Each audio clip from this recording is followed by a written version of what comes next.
உக்ரைனின் பல்வேறு முக்கிய நகரங்களின் மீது ரஷ்யா நடாத்திய தாக்குதல்களில் 10 பேர் கொல்லப்பட்டதாக தெரிவிக்கப்பட்டுள்ளது.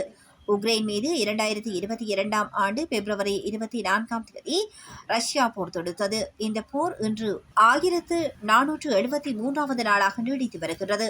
போரில் ஆயிரக்கணக்கானோர் உயிரிழந்தனர். இப்போரில் உக்ரைனுக்கு அமெரிக்கா, ஐரோப்பிய நாடுகள் ஆதரவு அளித்து வருகின்றன.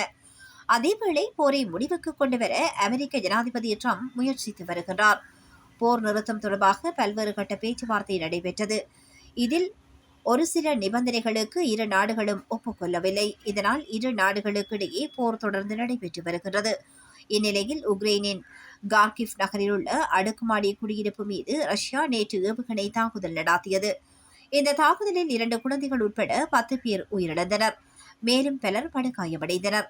4 ஆண்டுகளுக்கு மேலாக நடைபெற்று வரும் ரஷ்யாவுடனான போரை முடிவுக்கு கொண்டுவர அபுதாபியில் அமைதி பேச்சுவார்த்தைகளை மேற்கொள்ள திட்டமிடப்பட்டுள்ளதாக உக்ரைன் அரசு தெரிவித்திருந்தது. இதையடுத்து அமெரிக்கா மற்றும் இஸ்ரேலுக்கு எதிரான ஈரானின் தாக்குதல்களால் அபுதாபி பாதிக்கப்பட்டுள்ளதால் இந்த பேச்சுவார்த்தைகளை சுவிட்சர்லாந்து அல்லது துருக்கியில் நடாத்தலாம் என உக்ரைன் அதிபர் கூறியிருப்பது குறிப்பிடத்தக்கதாகும்.